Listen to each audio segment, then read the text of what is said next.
अरे जूम कर ले यार।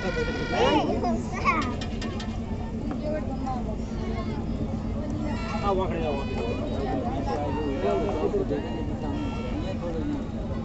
खड़े जाओ, और पीछे पीछे बैक बैक बैक।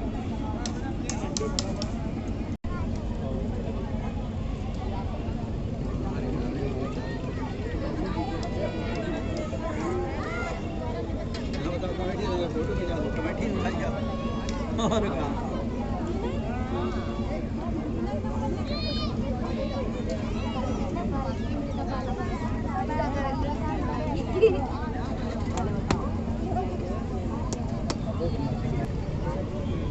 नीचे आइया घोड़े।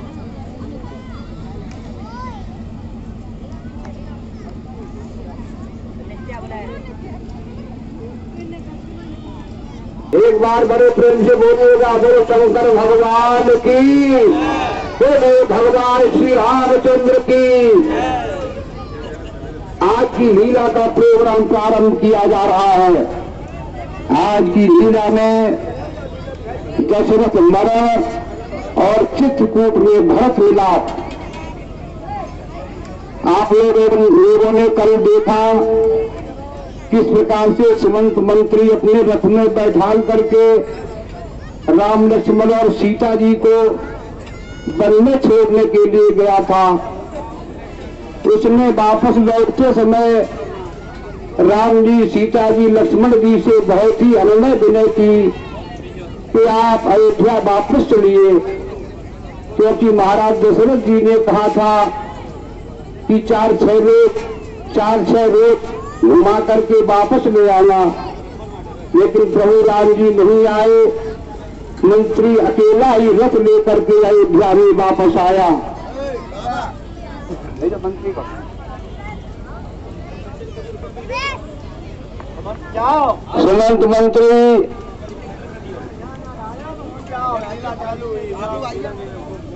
सुमंत मंत्री जो है वो अयोध्या में महल में महाराज दशरथ जी के पास आ रहा है।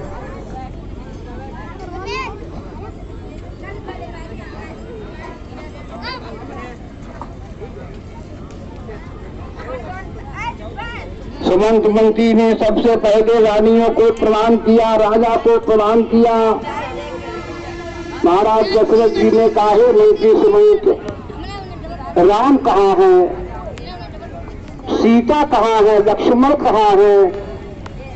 उसी समय सुमंत मंत्री कहने लगा कि महाराज, मैंने उनसे बहुत प्रार्थना की कि अयोध्या वापस चलिए, लेकिन वो कोई अयोध्या वापस नहीं आए।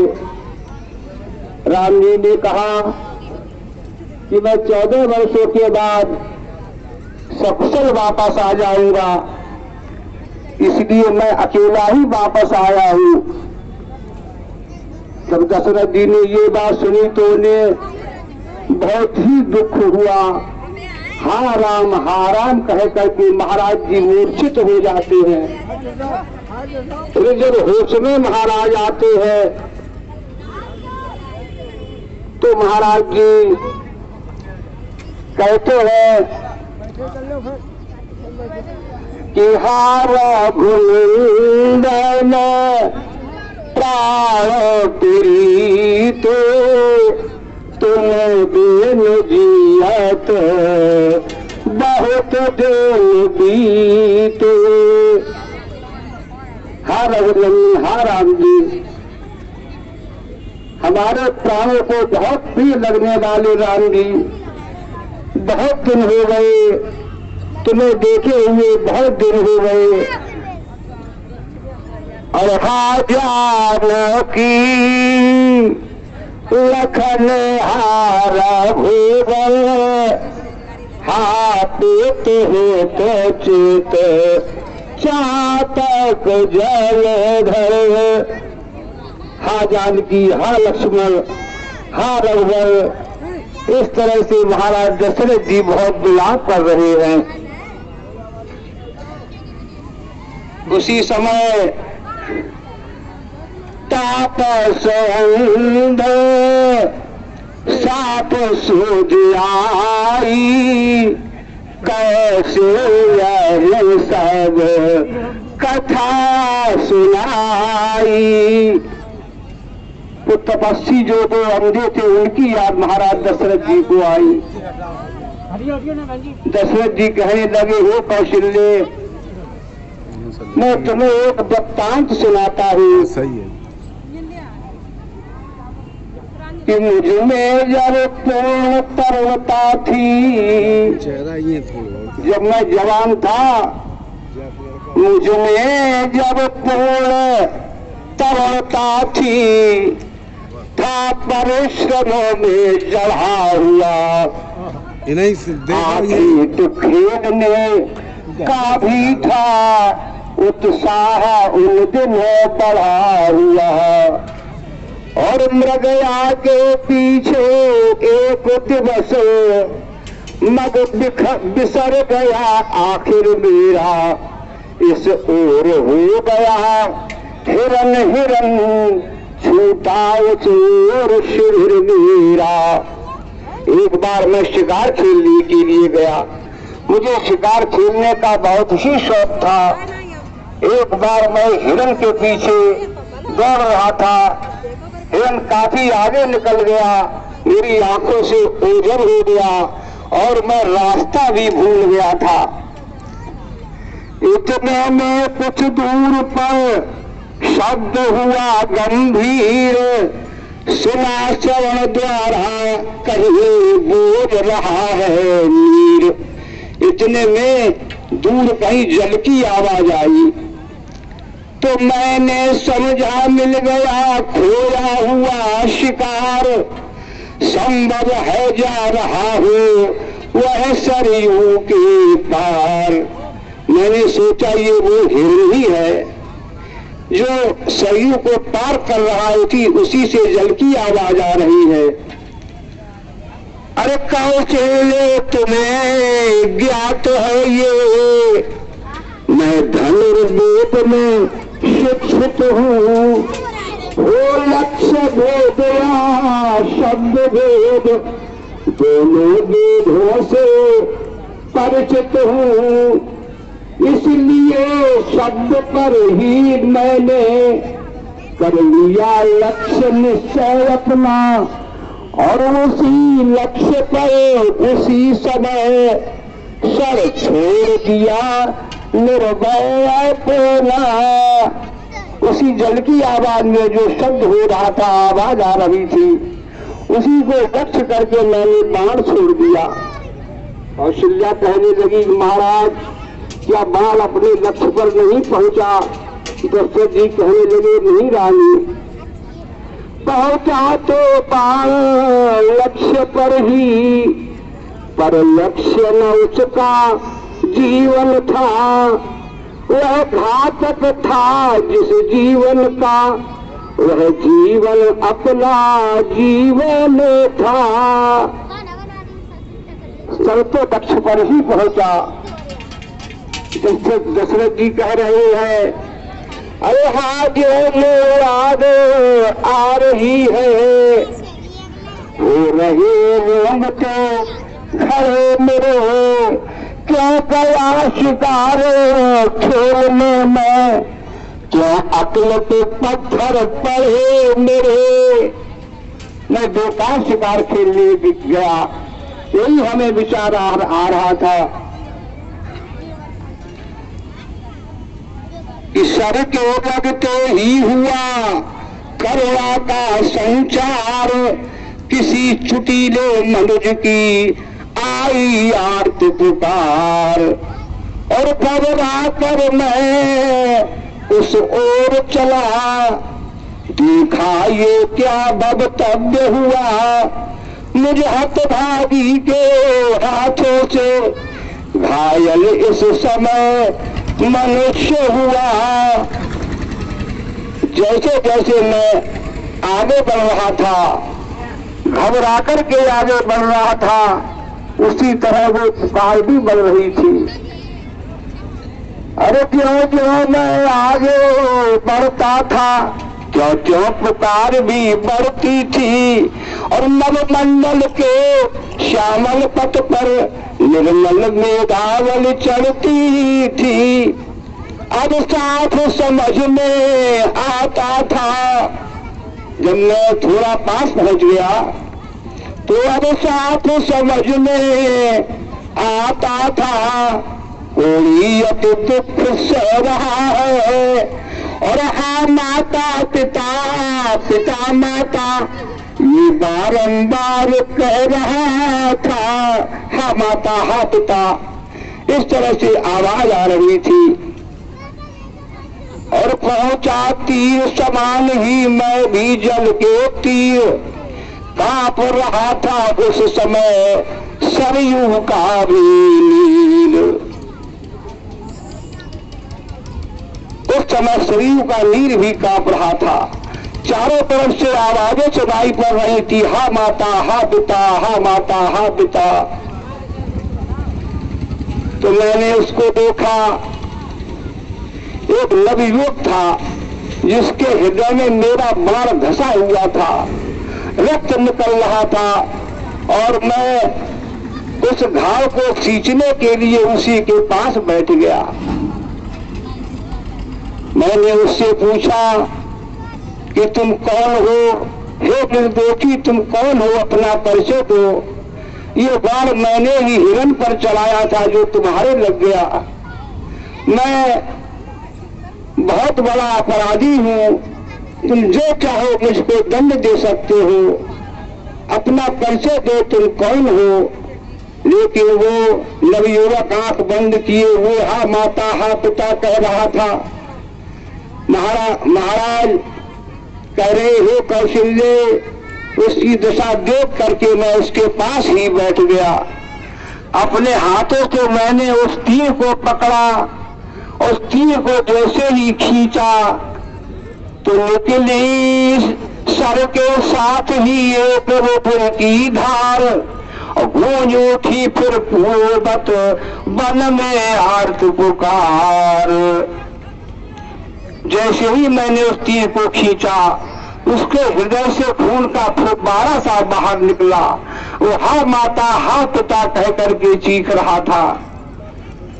फिर जब उसने आंखें खोली धीरे से, तो मिले परस्पर इस तरह दो कर दिले नैन, दर्द मंद ने तब कहे दर्द भरे कुछ बैन। उस युवक ने मुझसे कहा कि दशरथ तुम राजा दशरथ हो गया धन्य दर्शन कर मैं, और ये सरमद जीवन है जिससे परलोक जा रहा मर कर मैं। अरे राजन शिकार के धोखे में हो गया शिकार अगर मेरा, तो इसमें दोषी नहीं आप, आ गया अंत अवसर मेरा। वो कहने लगा मेरा अंतिम अवसर, अंतिम समय आ गया था।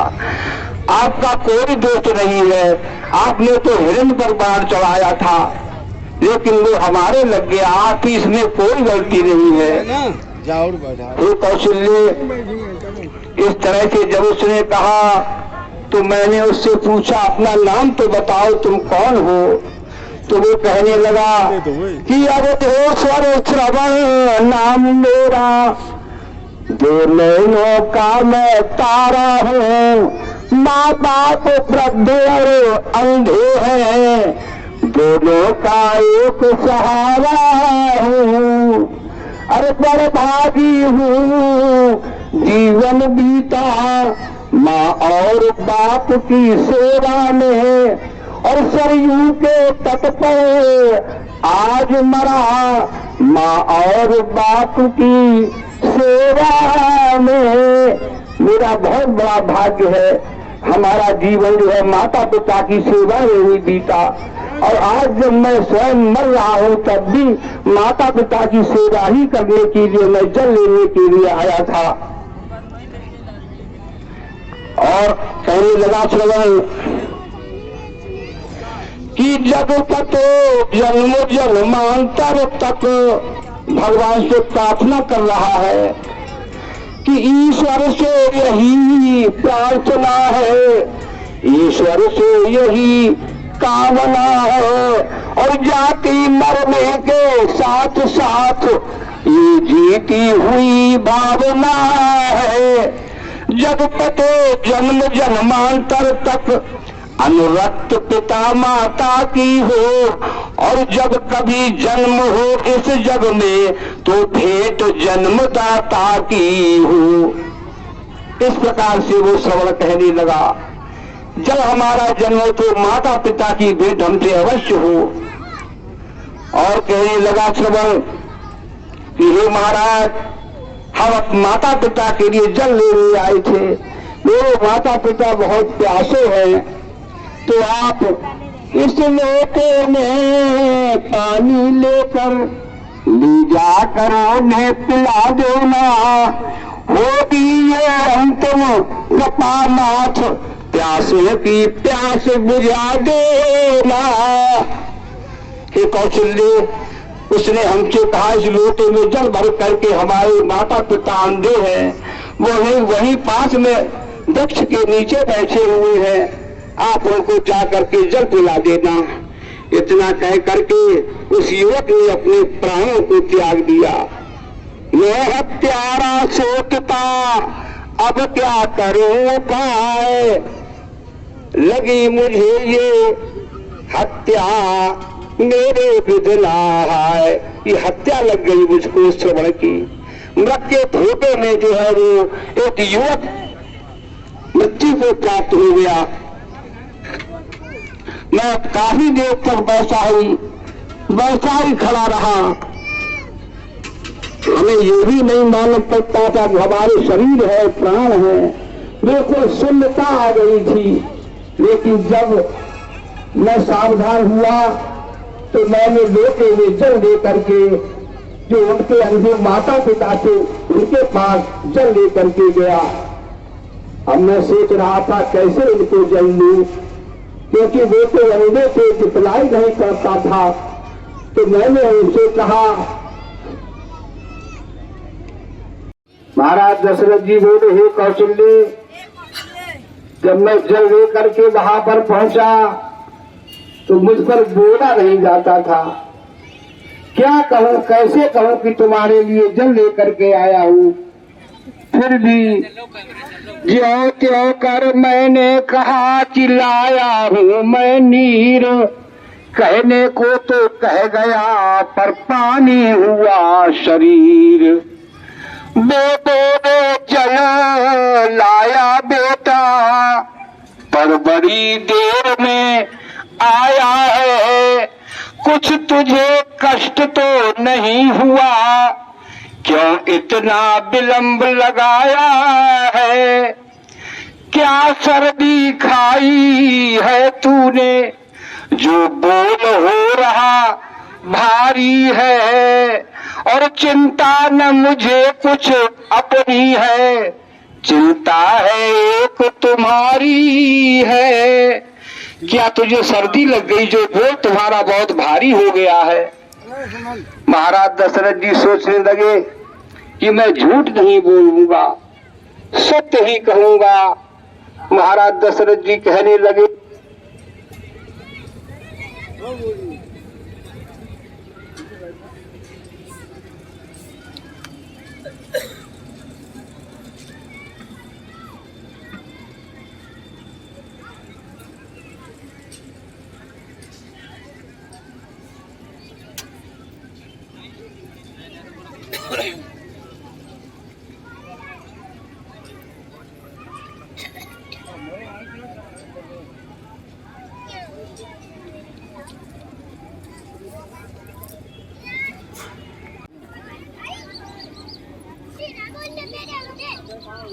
दशरथ जी कहने लगे कि हे महामती, हे महामते, मैं श्रवण नहीं हूँ, दशरथ हूँ।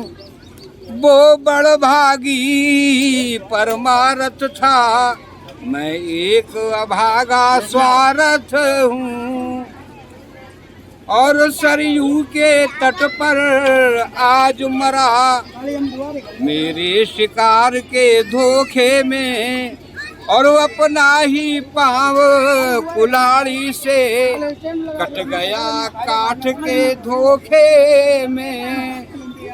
एक कौशल्य, जब मैंने उन अंधो अंधी से ये बात कही तो वो अंधा कहने लगा कि वो बोला छाती फाड़ है, क्या जग में श्रवण कुमार नहीं।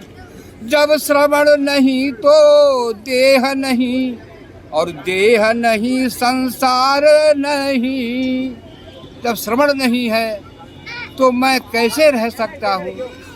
अरे जब नहीं सहारा अंधे का तो वो क्यों कर चल सकता है।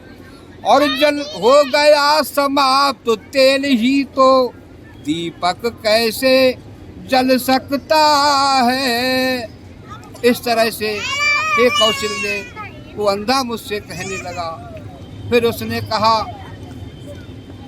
कि जिस तरह बुढ़ापे में मरता अंधा ये पुत्र चिंतवन में, त्यों ही वियोग में बेटे के मर जाए तू चौथे पन में। हे कौशल्य, उसने मुझे साफ दे दिया कि जिस तरह से मैं बुढ़ापे में पुत्र के वियोग में मर रहा हूँ, इस तरह तुम्हारी भी मृत्यु जो है पुत्र के वियोग में ही हो। इतना कहकर के उस अंधे ने अपने प्राणों को त्याग दिया।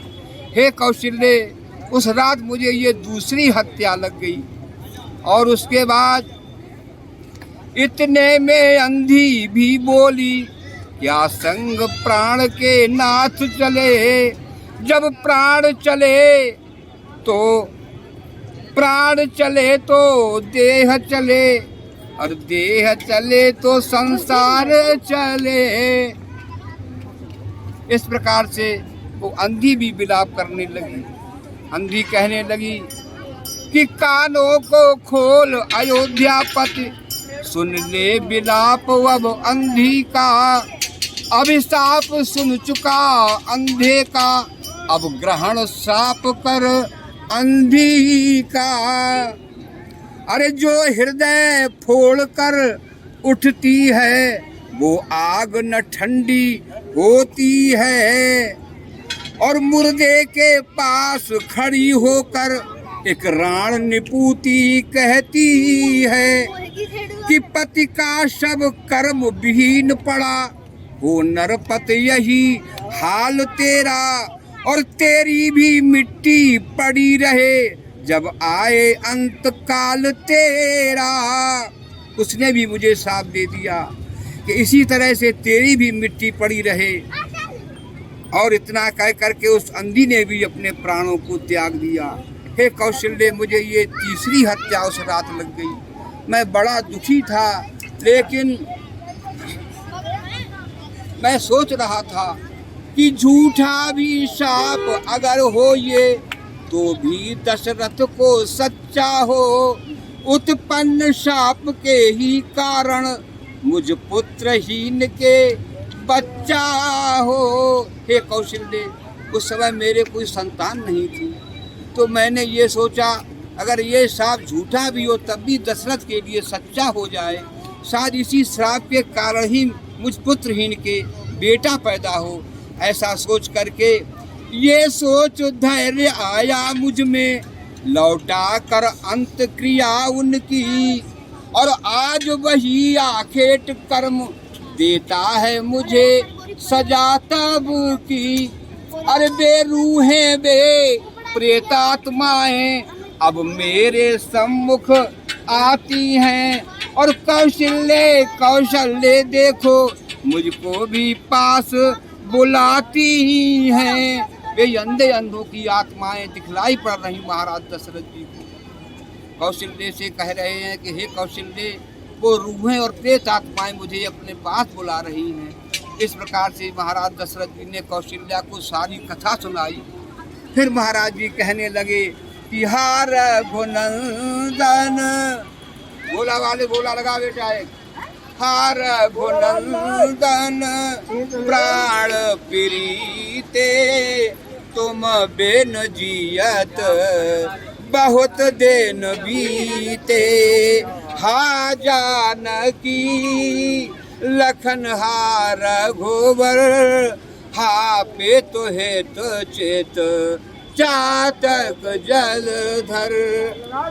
राम राम कह राम कह, राम राम कह राम, तन पर हर रंग पर बिरहे राहु गए सुर धाम। महाराज दशरथ जी ने अपने प्राणों को त्याग दिया। रो आवाज लगा रहा मुझ से। और शोक बिकल रो बहे सवरानी, रूप तेज बल बोधे बखानी। बोलो बच्ची मोह से। वो राजा बड़े सुंदर थे, बहुत बलशाली थे, देवतन संग युद्ध करने जात के देगा संग्राम में। बोलो ना जोश बोलो।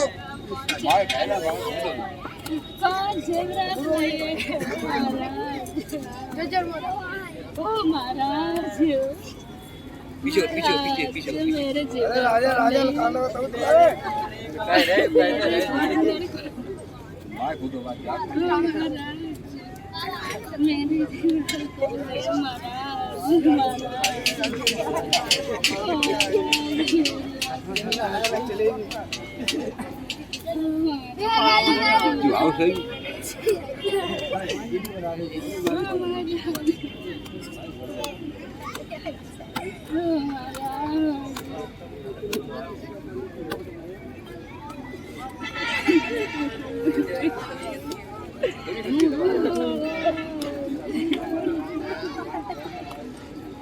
तेल नाव धरे नपतन राखा, दूत बुलाए बहुर यश भाखा।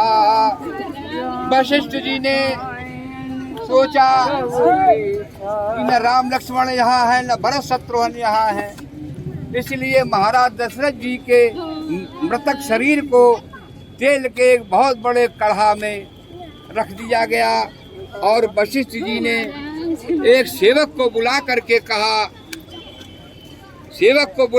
कहा कि तुम शीघ्र ही कैकेयी देश चले जाओ, वहां जा करके भरत और शत्रुघ्न दोनों भाइयों को शीघ्र ही लेकर के आओ। उनसे दशरथ के मरण की बात मत कहना। इतना कह करके गुरु वशिष्ठ जी ने सेवक को कैकेयी देश के लिए भेज दिया।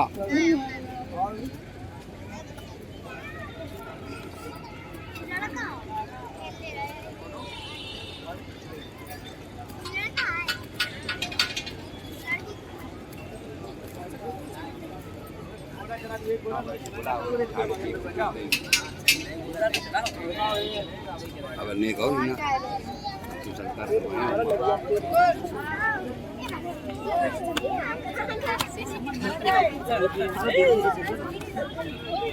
जो करो तो तुम वो ये बाजू है तुम्हारी लोग दो चले गए आप।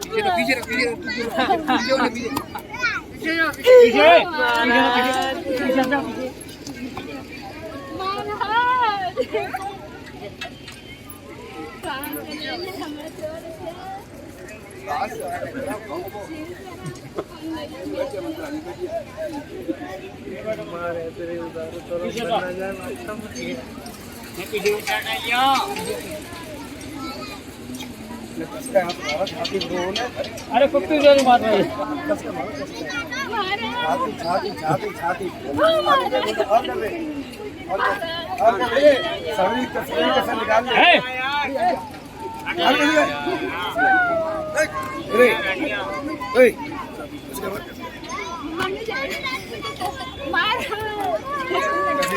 मेरी साड़ी कौन ले मेरे छेना खोल काहे को परेशान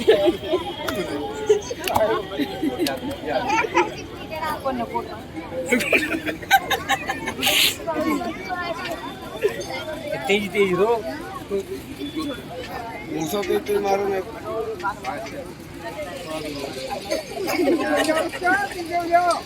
कोई आ रहा है तो भरत और शत्रुघ्न दोनों भाई अपने निहाल से वापस आए। अपनी माता कैकेयी के महल में जाकर के उन्होंने अपनी माता से पूछा कि हे माता, हमारे भैया राम कहाँ हैं, सीता कहाँ है, लक्ष्मण भैया कहाँ हैं। सारी बात जो भरत शत्रुघ्न अपनी माता कैकेयी से पूछ रहे हैं। कैकेयी कहने लगी कि हे बेटा, कि तात बात मैं सकल सवारी भई मंथरा सहाय विचारी। मंथरा की सहायता से मैंने सारी बात बना ली थी, लेकिन कछुक बात बेधे बीच बिगारा। नर पाते सुर पाते पुर पगोधारा। थोड़ी सी बात ब्रह्मा जी ने बिगाड़ दी, जिससे कि तुम्हारे पिता दशरथ जी की मृत्यु हो गई। वे अपना शरीर छोड़ करके परलोक को चले गए। उसी समय भरत जी तात तात हा तात पुकारी, परे उभू में तल व्याकुल भारी। जो ने झटका देंगे कि भैया ने सुन तक चुप जाए। भरत जी को बहुत ही दुख हुआ, पसार खा करके पृथ्वी पर गिर गए। जब थोड़ी देर में सावधान हुए तो उन्होंने माता पूछा कि हे माता, क्या बात हो गई, मुझे सारी बात बतलाओ। तब कैकेयी कहने लगी कि हे बेटा भरत, तुम दोनों भाई ननिहाल को पहुंच गए थे।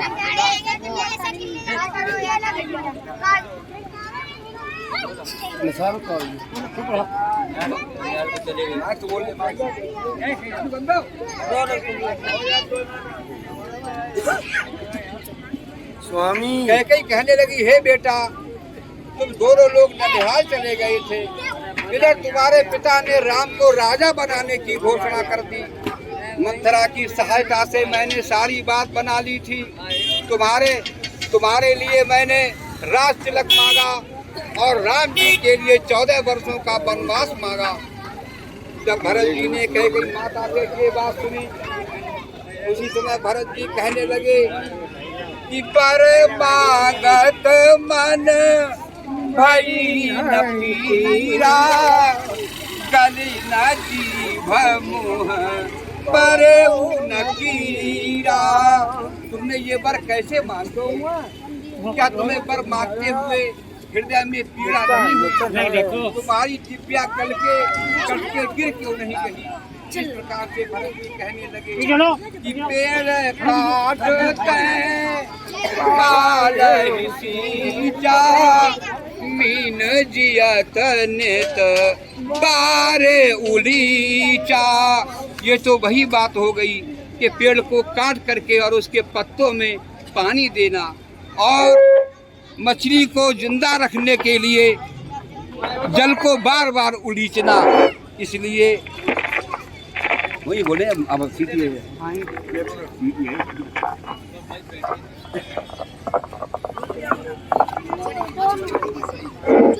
उसी समय शत्रुघ्न ने मंथरा को उधर से आते हुए देखा। मंथरा को आते हुए देखा। शत्रुघ्न को बड़ा ही क्रोध था मंथरा पर। तो हो मगे लात के कुबर मारा, परि मोह भर कर घोर शिकारा। शत्रुघ्न जी ने मंथरा के कमर में ऐसी लात मारी कि वो जमीन में लोट पोट हो गई। और सोने रे सुहान लाखे नख से कखोटी, लगे घसीटन धरे बार धोती। शत्रुघ्न ने उसकी चोटी पकड़ के उसको जमीन पर घसीट डाला। उसी समय भरत जी को उस पर दया आ गई। भरत जी ने मंथरा को छुड़वाया। उसी समय वशिष्ठ जी ने भरत जी से कहा, हे भरत जी, तुम सबसे पहले अपने पिता का अंतिम संस्कार करो। वशिष्ठ जी की बात सुन करके महाराज दशरथ जी के अंतिम संस्कार की तैयारी होने लगी। सभी लोग अयोध्यावासी महाराज दशरथ जी के अंतिम संस्कार की तैयारी करने लगे।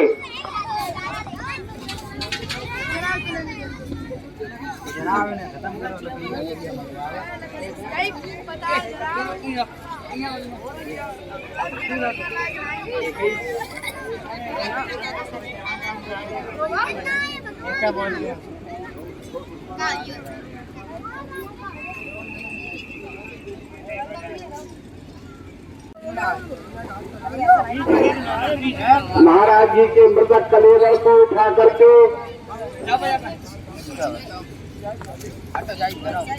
जय और धले जाई पर खड़िया बाबू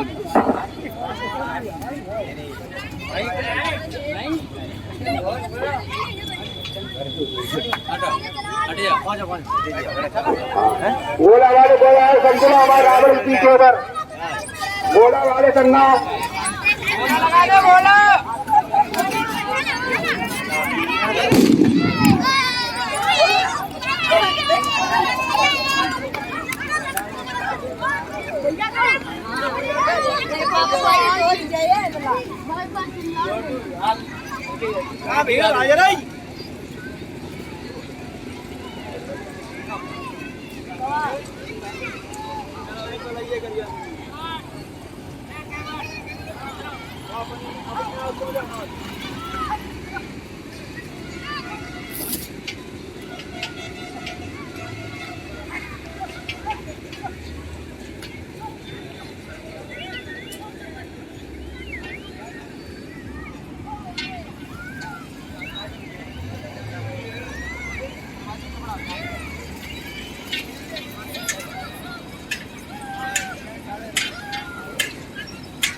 सत्ता पिता आ जाओ, सब लोग उधर आ जाओ, सब रानी आ जाओ इधर।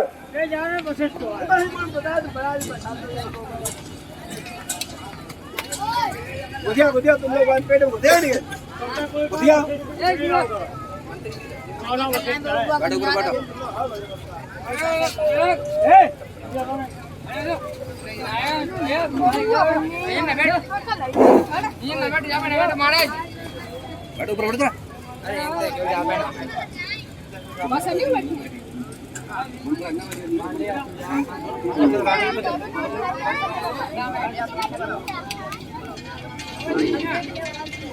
सब लोग बैठ जाइए।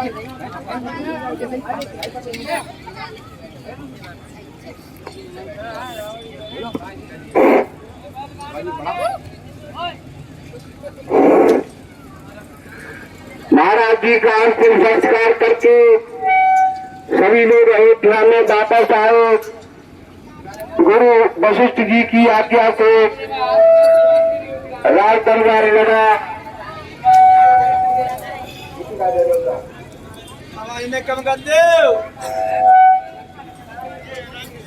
सभी लोग बहुत ही चिंतित थे, अब क्या होगा। राम लक्ष्मण सीता तो यहाँ है नहीं और महाराज दशरथ जी ने अपने प्राणों को त्याग दिया। सभी लोग बहुत ही चिंतित थे। भरत जी बहुत ही सोच विचार कर रहे थे। उसी समय गुरु वशिष्ठ जी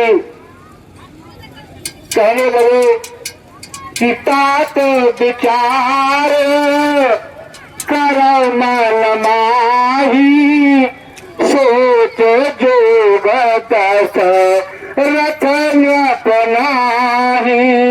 हे तात भरत, विचार करिए कि महाराज दशरथ जी सोचने के योग नहीं है, क्योंकि भया ना होने हारा, भूप भरत जस पिता तुम्हारा। हे भरत जी, तुम्हारे पिता जैसे थे वैसा न कोई हुआ है और न है और न होगा, क्योंकि जीवन मरण फल दशरथ पावा, अनेक अमल जस गावा।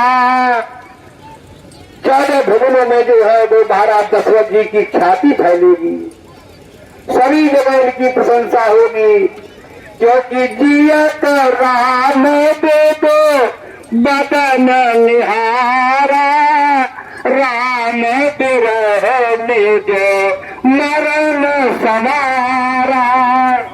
जब तक जीवित रहे तब तक राम जी के साथ रहे, राम जी से अपार प्रेम किया और राम के वियोग में अपने प्राणों को त्याग दिया। ऐसे ये महाराज दशरथ जी और सुनर भरत बारी प्रबल, बिलक कहे मुनिनाथ, हान लाभ की रम मरण हाथ। हे भरत जी, हान लाभ जीवन मरण जैसा अपयश ये सब विधाता के हाथ में हुआ करता है। हमारी आपकी कोई भी इच्छा नहीं चलेगी, इसलिए आप सोच विचार न करें, क्योंकि सोची अपेट जो वेद विहीना, तजने धर्म विसलवीना। उस ब्राह्मण को सोचना चाहिए जो अपने धर्म को छोड़ करके विषय में रम जाता है, ऐसे ब्राह्मण के लिए सोचना चाहिए। और सोची अमृत जो नीत न जाना, जो है न प्रजा प्रिय प्राण समाना। ऐसे राजा को सोचो जिसको प्रजा अपने प्राणों से ज्यादा प्यारी न हो, उस राजा के लिए सोच विचार करना चाहिए। और सोची अपाया उस वैश्य के लिए सोचो, सोची अपाया कृपन धनवान, जो न अतिथि चेर भगत सुजान। उस वैश्य के लिए सोचिए जो धनवान होकर के बहुत कंजूस है, अतिथियों की सेवा नहीं करता, दान पुण्य नहीं करता, ऐसे वैश्य के लिए सोचना चाहिए। और वशिष्ठ जी कहने लगे कि सोची अशूद्र विप्रयावमानी, मुखर मान प्रिय ज्ञान गुमानी। ऐसे शुद्ध के लिए सोचो जो ब्राह्मणों की अवमानना करता हो और जिसे अपने ज्ञान का अहंकार हो, घमंड हो, ऐसे शूद्र के लिए सोचना चाहिए। और पहले सोचिए पतिवंचक नारी, कुटिल कलह प्रिय इच्छाचारी। ऐसी स्त्री के लिए सोचना चाहिए जो अपने पति से प्रेम न करती हो, उसकी बहुत सी इच्छाएं हो, ऐसी पत्नी के लिए सोचना चाहिए। इस प्रकार भरत जी को वशिष्ठ जी ने समझाया, सोच विचार मत करो। और महाराज दशरथ जी ने जिसके लिए अपने प्राणों को त्याग दिया, वो वचन उनका पालन होना चाहिए। मेरा तो भरत जी से यही कहना है, तुम राज सिंहासन संभालो, राजगद्दी पर बैठ करके 14 वर्षों के लिए राज्य करो। उसी समय भरत जी खड़े हो करके वशिष्ठ जी से हाथ जोड़ करके कहते हैं कि हे गुरुदेव, मैं कुछ कहना चाहता हूँ। वशिष्ठ जी ने कहा, कहो क्या कहना चाहते हो। भरत जी ने कहा, हे गुरुदेव, मैं ये चाहता हूँ कि आप सभी हमारे साथ चित्रकूट में चले और राज्याभिषेक का सारा सामान साथ ले जा करके वहाँ चित्रकूट में भैया राम को राजा बना करके अयोध्या वापस ला करके राज सिंहासन पर बैठा लेंगे। सबको भरत जी की ये बात बहुत अच्छी लगी, बहुत पसंद आई। सभी लोग साधुवाद कहने लगे और उसी समय चित्रकूट चलने की तैयारी होने लगी। सभी लोग चित्रकूट के लिए प्रस्थान करेंगे। तीनों रानियां हैं, वशिष्ठ जी हैं और नगर के जितने भी गणमान्य व्यक्ति थे भोग थे, मैं सेना के जो है वो चित्रकूट के लिए प्रस्थान करते हैं।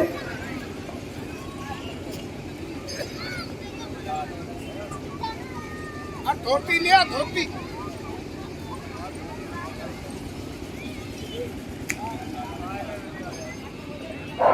बात लगाइए, रिक्शा वाले लगाइए लाउड स्पीकर पर।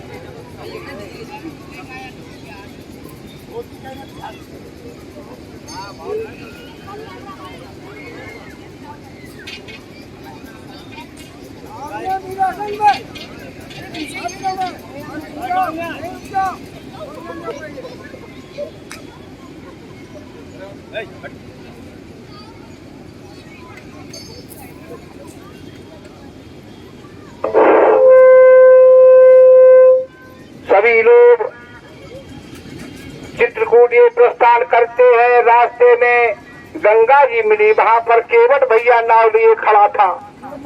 वहां सभी लोग आए। केवट ने देखा कि भरत और शत्रुघ्न बिल्कुल राम लक्ष्मण की ही तरह लग रहे हैं। भरत जी हैं वो बिल्कुल राम की छवि के अनुसार थे। जैसे राम थे बिल्कुल वैसे ही भरत जी थे और जैसे लक्ष्मण जी थे वैसे ही शत्रुघ्न थे। इसलिए अगर इनके साथ और समाज न होता तो सभी लोग यही जानते ये राम और लक्ष्मण ही जा रहे हैं। इस प्रकार से सभी लोगों ने केवट के द्वारा गंगा पार की और उस गंगा पार की गोला लगा दे। घूम जाओ, ऐसे लेकर जाओ, लेकर जाओ यार, ऐसे लेकर आओ, ऐसे लेकर आओ, हमने कुछ ऐसे लेकर आओ।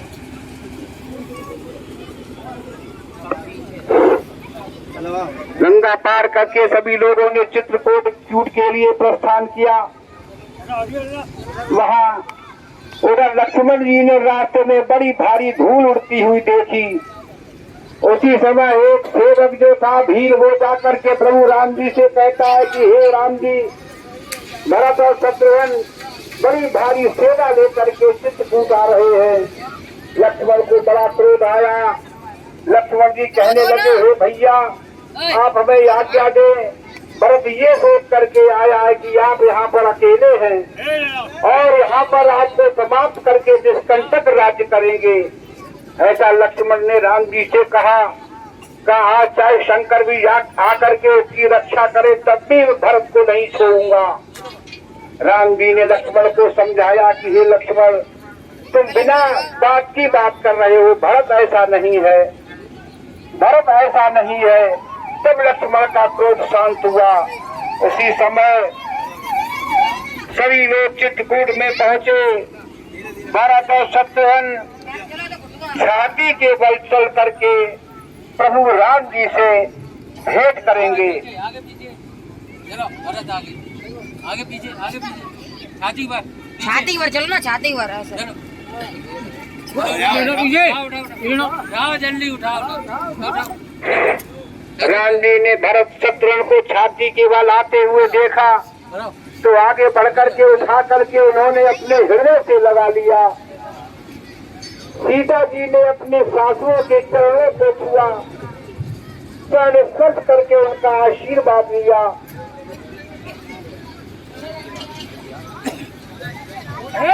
बोला लगा दो।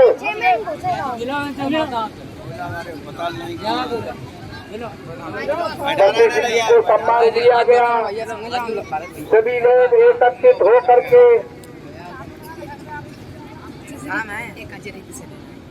वहीं पर बैठे। वशिष्ठ जी ने महाराज दशरथ जी की मृत्यु का समाचार प्रभु राम जी को दिया। राम जी ने उसी समय महाराज दशरथ जी को अपने पिता को तिलांजलि दी।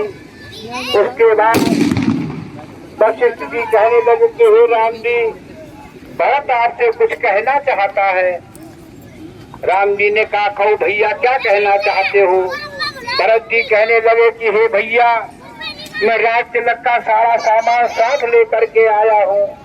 मैं आपको यहाँ से राजा बना करके अयोध्या वापस लेने के लिए आया हूँ। मेरी माता ने बहुत बड़ी गलती की जो आपको यहाँ 14 वर्षों के लिए वनवास भेज दिया। इसमें मेरी कोई भी सहमत नहीं है। अब मैं आपको यहाँ से ले जा करके अयोध्या की राजगद्दी पर बिठा लूंगा। राम जी कहने लगे, हे भैया भरत, तुम्हारी बात तो ठीक है, लेकिन पिता के वचनों को पालन करने का मेरा धर्म है।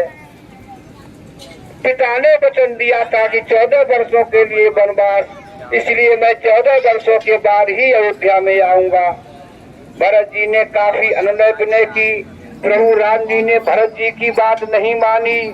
भरत जी कहने लगे, हे भैया, आप दोनों लोग अयोध्या चले जाओ और मैं और शत्रुघ्न दोनों भाई आजीवन वन में रहेंगे। राम जी ने कहा, हे भैया, ऐसा क्यों कहते हो? वनवास तो मुझे हुआ है, तुम्हें थोड़े हुआ है। इस प्रकार से राम जी ने भरत जी को समझाया। वशिष्ठ जी से राम जी ने कहा, हे गुरुदेव, आप ही भरत जी को समझाइए। 14 वर्षों की अवधि कोई ज्यादा नहीं हुआ करती है। मैं 14 वर्षों के बाद अयोध्या में आऊंगा। भरत जी ने प्रभु की बात मानी और कहा, हे प्रभु, आप अपनी पादुकाएं हमें दे दें। तो भगवान राम ने अपनी पादुकाएं जो है वो भरत जी को दे दी।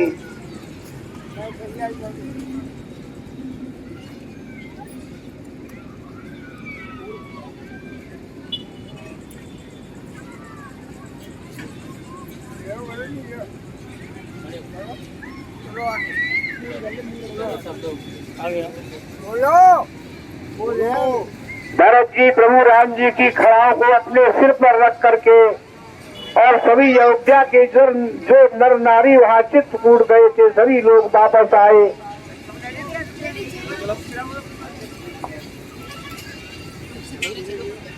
प्रभु कर कृपा पावरी दीनी, सादर भरत शीश बरलीनी। भरत जी ने भगवान की पादुकाओं को अपने शीश पर रख लिया और आकर के अपने सिंहासन पर स्थापित कर दिया। और नित्य पूजत पद पावरी, प्रेम न हृदय समात, मांग मांग आयस करत, राज काज बहु भांति। प्रभु राम जी की खड़ाओं को भरत जी ने सिंहासन पर रख दिया और उनकी नित्य पूजा किया करते थे। उन्हीं खड़ाओं से आज्ञा लेकर के राज्य का सारा कारभार देखते थे। आज की लीला को यहीं पर विश्राम दिया जा रहा है और कल हमारे मेले की मशहूर लीला आकर के देखिएगा। सूर्पणखा लीला खरदूषण बध। कल सूर्पणखा की नाक कान काटे जाएंगे। खरदूषण तिथरा का बध होगा।